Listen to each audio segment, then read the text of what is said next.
New Scotland Yard, synonymous with excellence in crime solving, recognised as a world leader in murder investigation. Every year, New Scotland Yard's experienced detectives unravel the twisted truth from the tragedies that unfold across the bustling capital city of London. Uncovering evidence that nails the guilty beyond all reasonable doubt takes time, dedication and a forensic attention to detail. This is New Scotland Yard Files.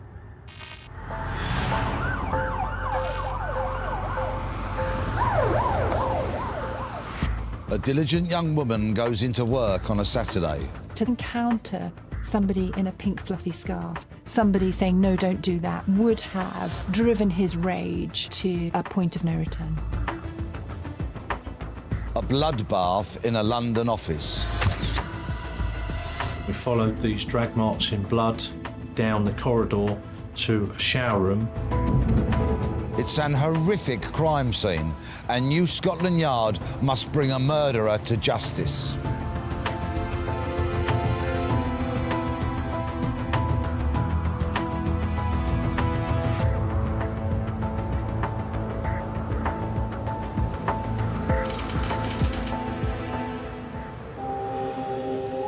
At 2 p.m. on Saturday the 13th of January 2007, Cathy Marlow, a young professional from New Zealand, was due to have lunch with her flatmate. Cathy had recently returned from a holiday in Egypt and was keen to catch up on work at Research Now, a company based near the Oval Cricket Ground in South London. At 1:36 p.m, Cathy called to confirm lunch, but she never turned up. Her worried flatmate rang a mutual friend who also worked at the building to ask him to check on Cathy to make sure she was okay. When he arrives at the office, he finds her dead in a pool of blood in the ground floor shower.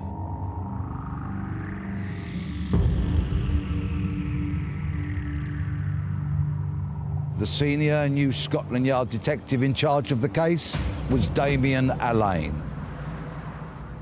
From my perspective, I always prepare before I go in. I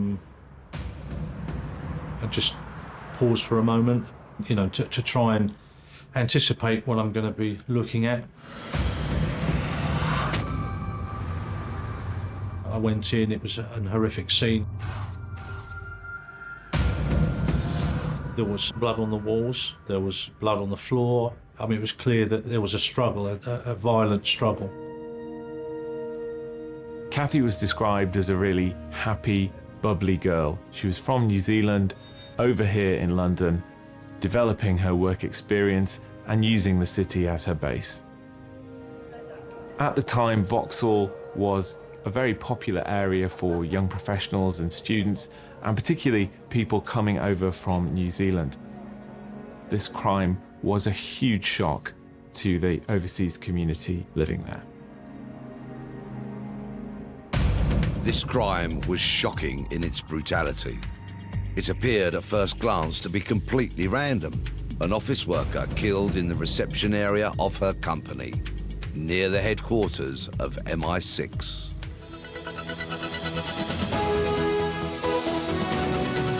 28-year-old Cathy Marlow was found dead in a shower at her office last Saturday. It was a there but for the grace of God go I moment. Cathy Marlow had gone to the office on a weekend because she'd been on holiday. She wanted to catch up with her work. She wanted to be diligent. She wanted to be a good worker. And that cost her life. It was a Saturday with very few workers around and London's ever-present traffic noise. There was little chance anyone would hear Cathy's screams for help. It became apparent that the attack site was in and around the entrance, a communal entrance to the building. And then we followed these drag marks in blood down the corridor to a shower room, and Cathy's body was found in the shower of the shower room with a ligature around her neck. It was a scarf. There'd been evidence, I mean, there was a strong smell of bleach and there was evidence of a clean-up operation by the suspect, who'd attempted to, get rid of the evidence, try and clean the blood, but there was just too much of it. Despite being hit repeatedly with a heavy object, the eventual cause of death was strangulation. In a vile twist, Cathy Marlow had been strangled by her own scarf, a gift from her mother.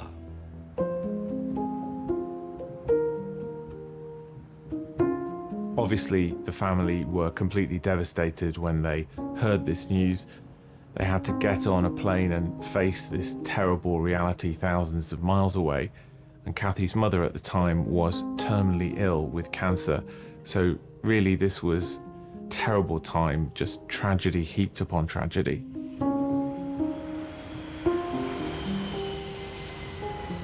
We had no idea of who might be responsible, what the motive was. There was no CCTV directly on the premises. There were no eyewitnesses. The UK is one of the most surveilled countries in the world. There were hundreds of cameras in the vicinity of the South London office, any one of which could have captured an image of Cathy's killer. We took possession of hundreds, if not thousands, of hours of footage. Do we start to view this footage, which is very resource intensive? But then that's like looking for a needle in a haystack, because we've got no eyewitness accounts. We don't know who the suspect is, what the suspect looks like. Damien Allain took the decision to not look at all the CCTV until he had an idea about who or what to look for. The new Scotland Yard murder squad set about developing a theory around what may have happened. Key is what the crime scene reveals. New Zealander Cathy Marlow was living her dream by working in London, but last Saturday she was found dead in a shower at her offices here in Kennington. I'm totally open-minded as to who might be responsible for this. It may be a work colleague, it may be a stranger, we don't know. The only person that can tell you what's happened is the person who's been murdered and the perpetrator. I took the decision that we were going to invest a lot of time in the forensic retrieval and the examination of that building. But the biggest challenge in this investigation was the sheer scale of the crime scene.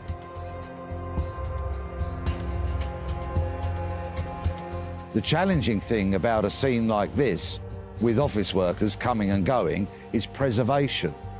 To stop contamination, you have to keep everyone away. A team of forensic experts is pulled together and they begin a minute examination of every square inch of the building. The SIO will know full well that probably 80% plus of his evidence for that case is going to come from that crime scene. That huge building with 3 floors and multiple offices in it, we don't know where those suspect or suspects have been. So that whole area has to be screened and looked at.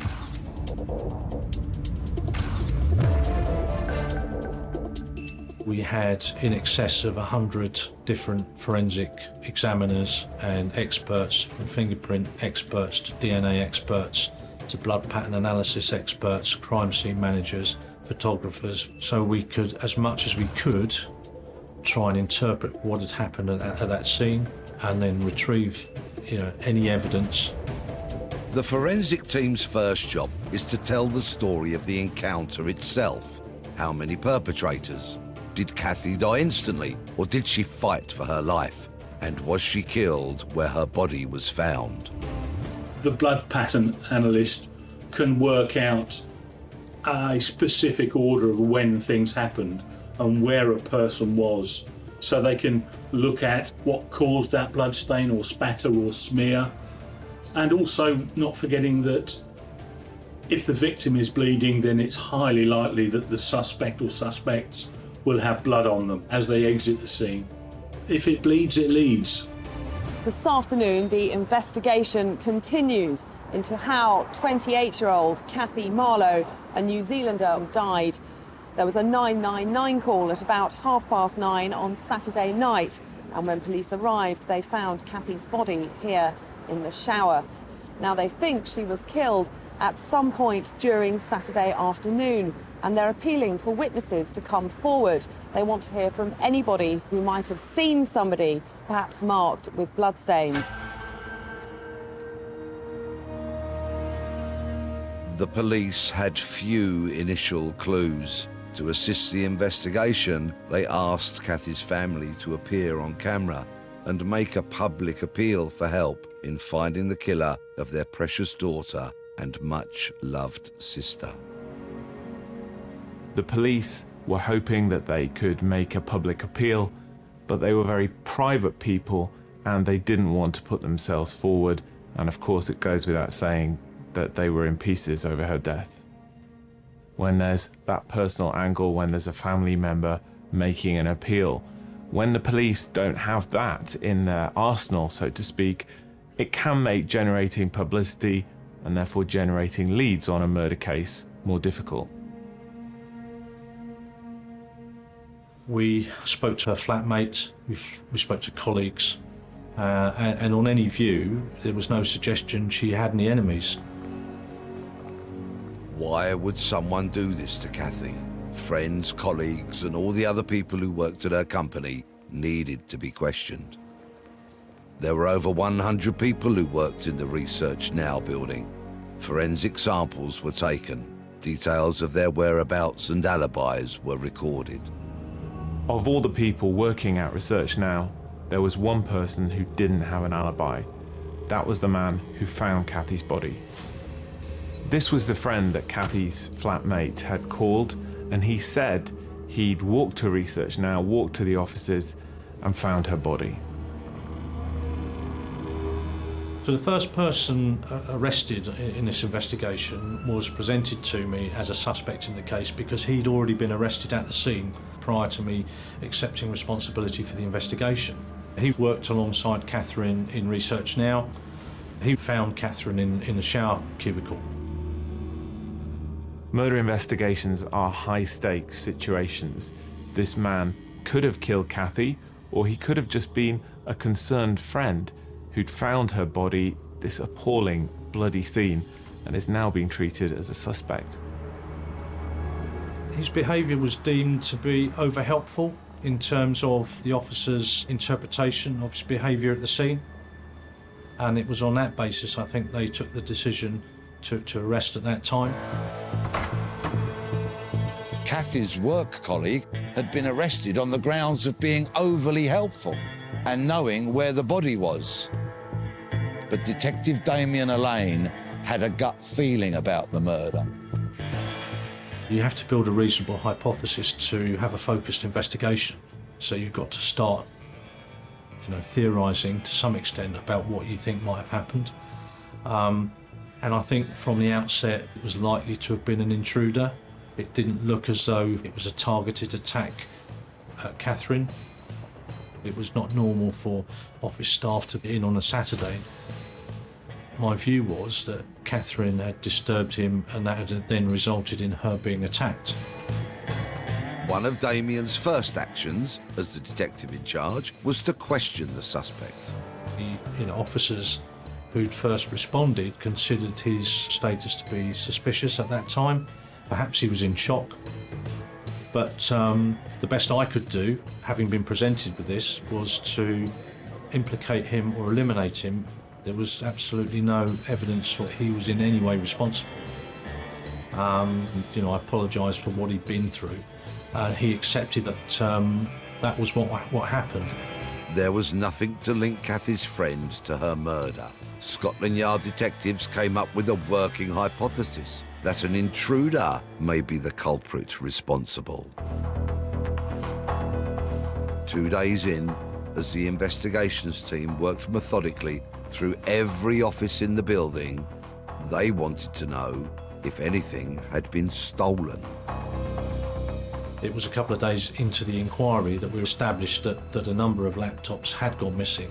We were starting at that point to get a motive that it was an office burglary.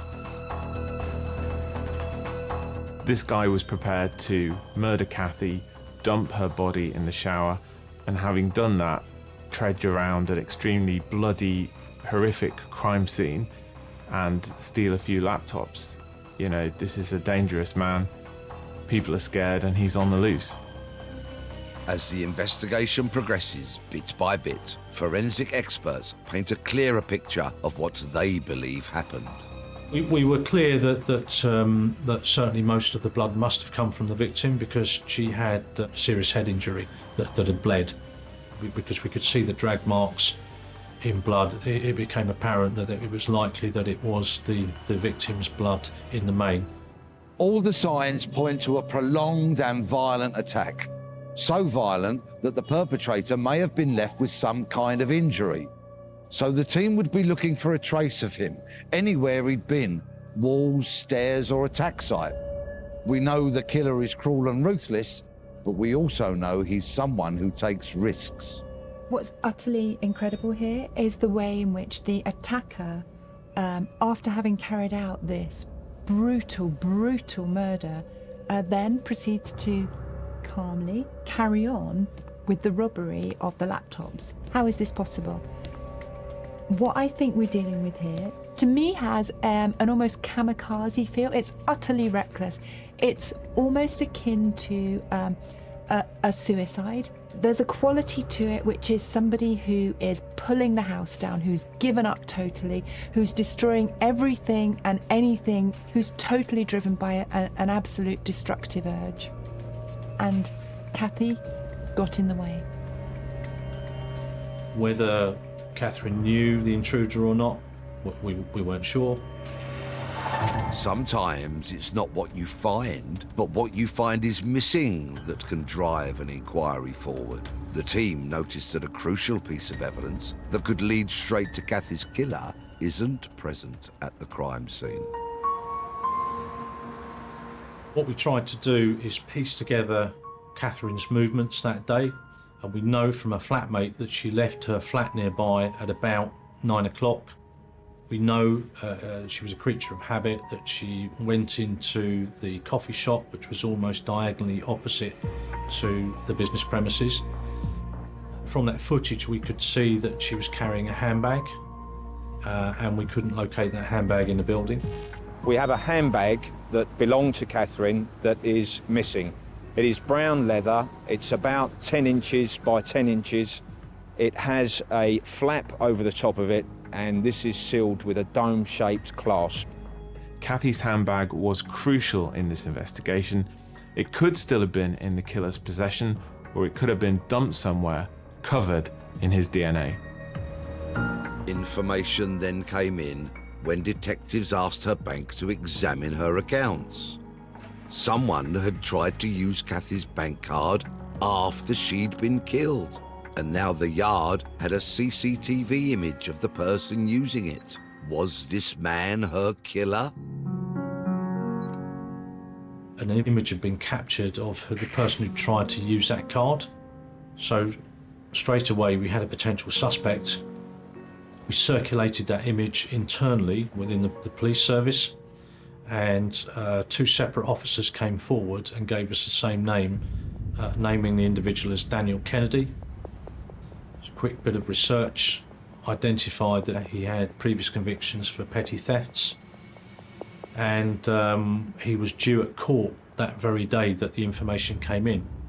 So I made a decision that he would be arrested on suspicion of murder at that point, because he's in possession of stolen property very shortly after the murder's taken place. His account is that he was walking at a street nearby, Vauxhall Street, with Linda Profit, who was his partner, and they happened upon this bag in the street.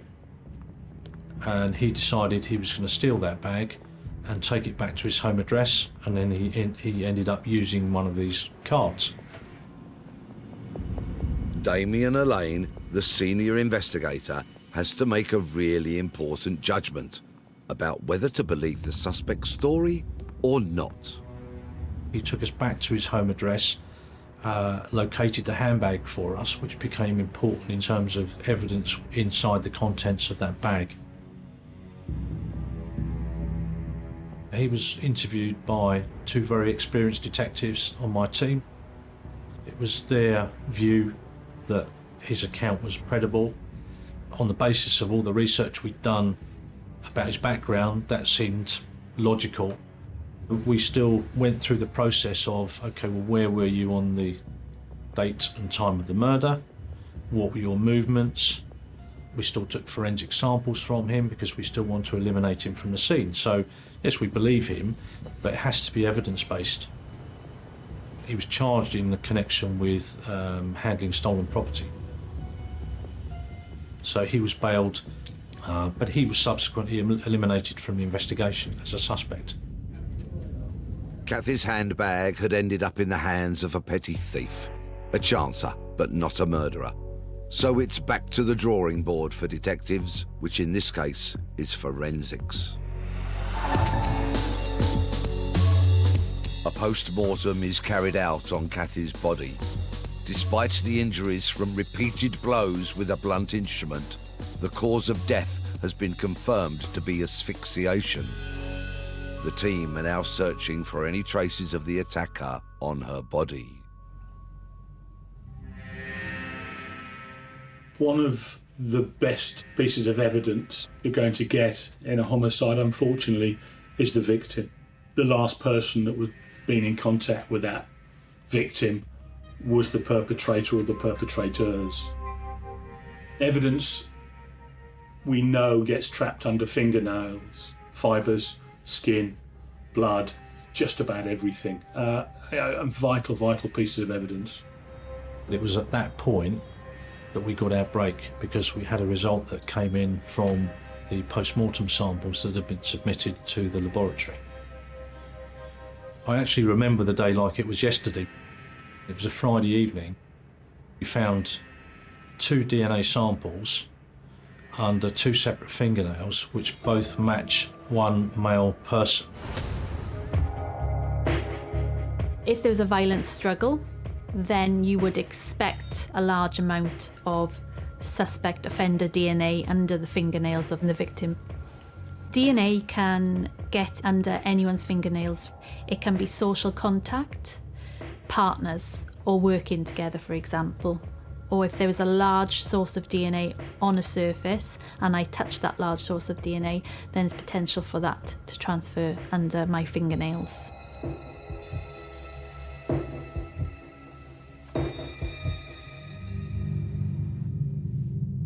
The genetic material under Cathy's fingernails is going to be the best chance of getting a breakthrough on this case. But in order to do so, New Scotland Yard need to get a match. And they were about to get one. The samples belonged to a man who had recently been arrested and cautioned for being drunk and disorderly. When that name came into the equation, we were able to establish that actually he'd been a former employee of Research Now, where Catherine had worked in that building. So he was a former employee who'd been sacked 6 months previously because he was considered to be unreliable.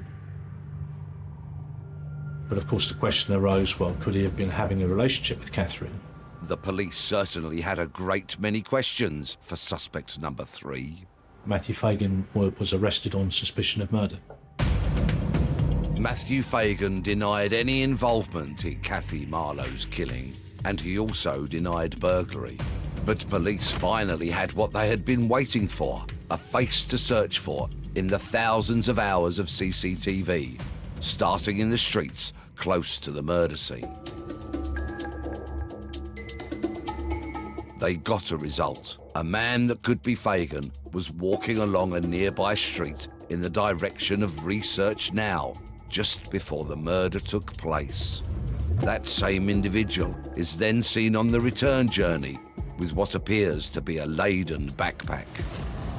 When police showed Fagan the CCTV images, he denied it was him, despite the strong resemblance, and he said he'd been in another part of London, Lewisham, that night and had actually been mugged, been slightly injured and gone to hospital, and reported the muggy incident to police. He's gone to a Guy's hospital to get treatment, so it's logged at the hospital. Fagan is easily recognisable on Guy's Hospital CCTV. The street footage next to Research Now is less clear. At this point, the investigator turned to another professional, for specialist help. You looked at the picture and thought, well, is it him or not? I thought it was. But what was crucial is that he had an unusual gait in terms of how he walked. It was almost like a limp. So what I did then, I contacted a forensic podiatrist.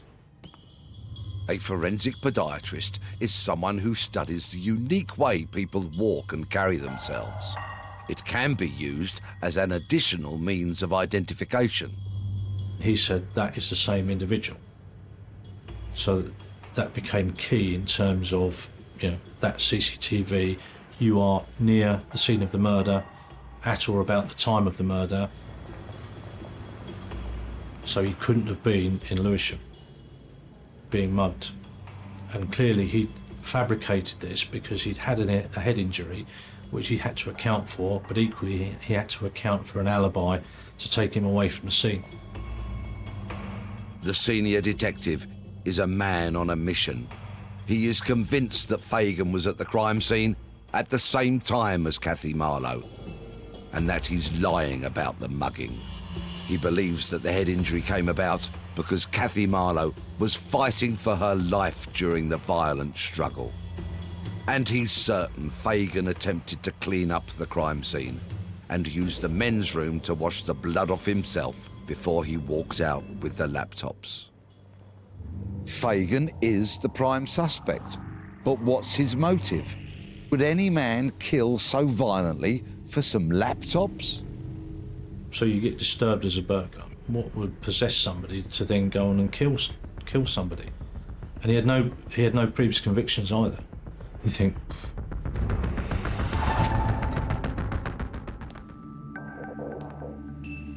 We know that Fagan had been sacked. We know that Fagan was now bankrupt.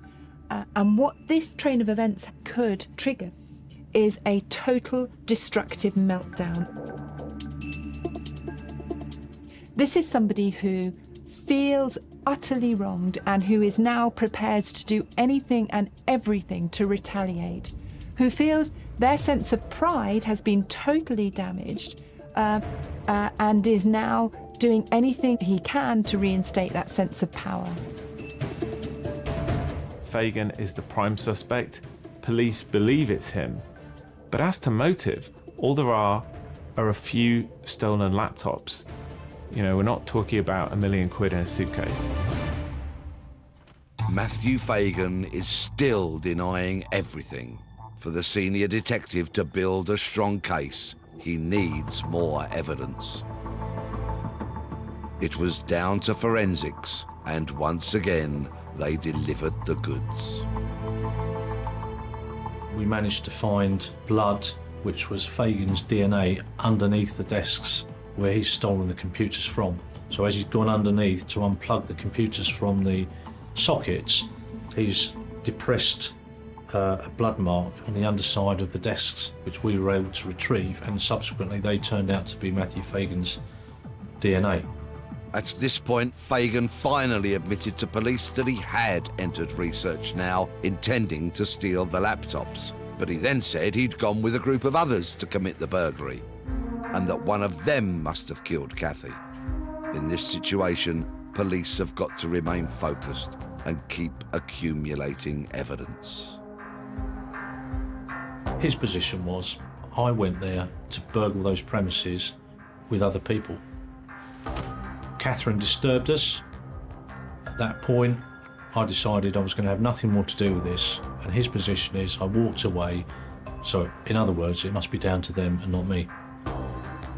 What we see is someone who can see nothing, feel nothing but his own pain, and he is seeking to blame others, to blame the world, to blame anyone for that pain.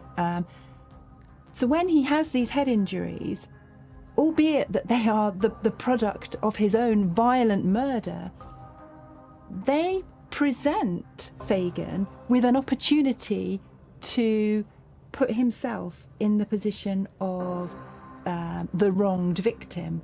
And that's a position where he feels very comfortable, where he feels that life has put him. He wants to be the wronged victim. He sees himself, he sees his life as one in which he has been attacked by life. Life has destroyed him. He's been sacked. He's become bankrupt. So he's looking to blame anything and anyone. Matthew Fagan's weaving a web of deceit to try to throw the police off.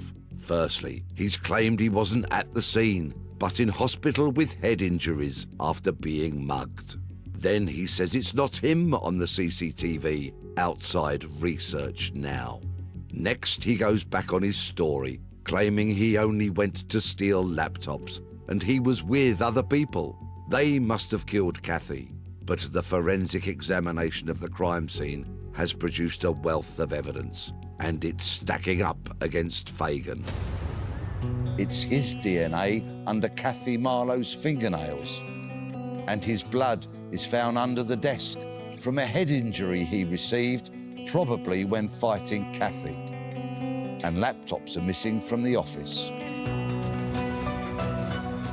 And as the evidence mounts up, he keeps changing his story. The police think they've got their man, and they charge Fagan with Cathy's murder. But to build a watertight case, they need more. Senior Detective Damien Elaine is determined to make sure Fagan doesn't get away with this.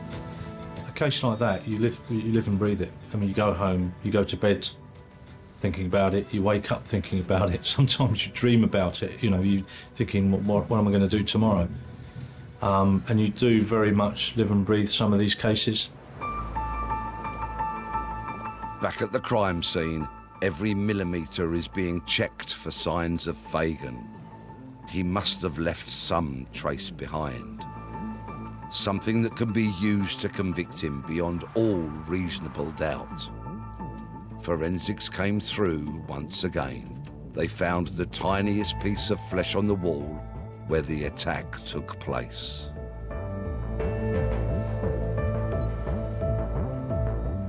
We know there was a struggle. We found the tiniest fleck of flesh with a hair on it on the wall in that immediate area where Catherine had been attacked. DNA from the hair identified Matthew Fagan, and Damien Elaine began to build a picture of what happened in the struggle between him and Cathy Marlow. It was evident that there'd been a big struggle there. Catherine was clearly fighting for her life at that point, I think. She disturbed him. Catherine was reasonably short. Fagan was a tall guy. He was in excess of 6 foot. He was quite strong. He was a heavy individual. And you know, a blunt instrument was used. We think a hammer was used, which we never recovered. He was clearly intent on causing a serious bodily injury. And eventually he strangled her. There were still loose ends that needed to be tied up. Matthew Fagan had confessed to stealing the laptops, but police hadn't been able to track them down, so they made a specific appeal to find the computers. This individual that contacted us said that after that murder had occurred, he was approached by Fagan and he purchased a number of computers from him. This extra evidence put Matthew Fagan firmly in the frame as the thief. And just before the trial, another piece of damning evidence came through, this time from Cathy's handbag. Police knew she had it with her when she went to the office, and that it later fell into the hands of a petty thief. Once they'd recovered it, they sent it for testing. Matthew Fagan's trace evidence in terms of DNA and fingerprints were found on the inside of that bag, on cards and other items in there, cosmetic items. The frightening thing about Fagan is that actually this is a relatively normal human being prior to the events. And I think that's more alarming in that actually I think that the basic personality traits were not that of a psychopath. With Fagan, we're not dealing with a murderer who is in any sense insane. We're actually, frightening as it is to understand, we're actually dealing with somebody who, prior to his life falling apart, was a relatively sane individual, I think. New Scotland Yard had all the evidence, but they still had to convince the jury. Matthew Fagan was sacked from research now. 6 months later, and drowning in debt, he returned to the company in order to steal laptops. There, he had a chance encounter with Cathy Marlow, who he didn't expect to meet, and he murdered her simply because she got in his way. He then stole the laptops and went on to sell them. Fagan then created a false alibi by reporting to police that he'd been mugged and going to hospital to have his head injuries treated. You can never prejudge how a jury will react or how they will analyse that evidence. So you just don't know. I had total confidence that I'd done as much as I could to put a good case before the court. Fagan pleaded not guilty. In court, he blamed other people for the murder. He accused suspect number 2, the man who had found Cathy's handbag, and then tried to use her card, but he'd been eliminated from the inquiry. By pleading not guilty, Matthew Fagan was denying, certainly to the jury, that he'd had any involvement in this brutal murder. He'd remained extremely calm that night. So he'd gone to try and sell the computers, having been to the hospital. Most people who had been involved in a murder of quite the violent nature of this one, you might have thought might have had a reaction to it.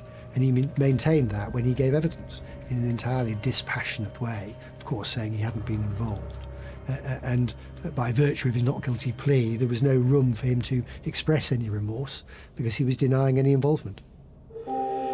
Suspect number 1, Cathy's friend who had found her body, gave an emotional account at the trial. Eventually, Fagan took the stand.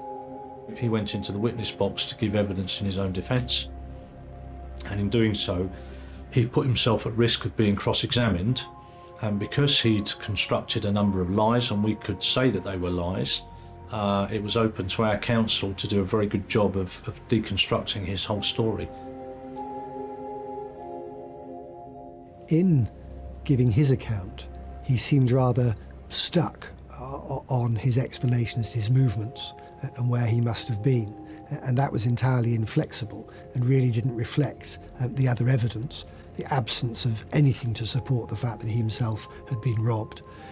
And it was rather a wooden performance. Fagan doesn't think he's guilty. Don't get me wrong, he knows that he committed this murder intellectually. He's not insane.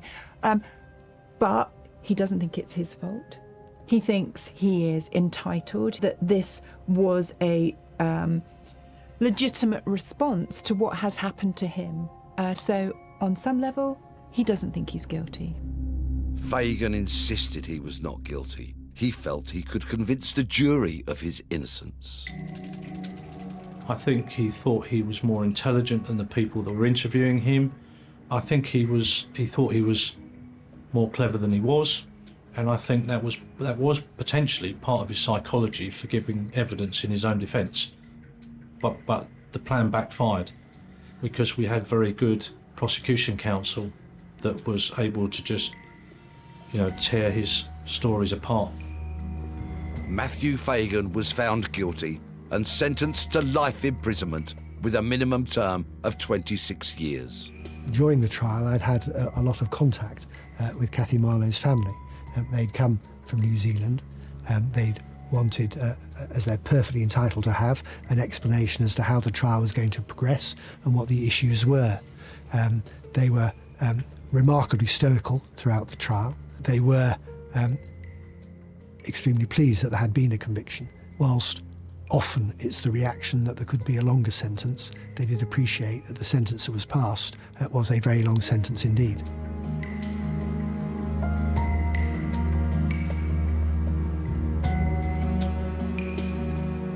It was quite an emotional moment. I was sat next to Debbie Marlow, Catherine's sister. Brendan was there, Catherine's brother, and Bernard, Catherine's father, was there. As I recollect, we hugged each other, which was probably not very professional in the court, but I think emotions slightly took over. But, I was really pleased for the family because, okay, that's not going to bring Catherine back, but actually the next best thing is that you understand what's happened and who's responsible. Sadly, Cathy's mum, who had been terminally ill, passed away before she saw justice handed down. Today's verdict will bring some closure in seeing that justice has been served. However, it won't bring our Catherine back. She lives in our hearts and minds every day. We have lost our Catherine. She has gone forever, and that will never change.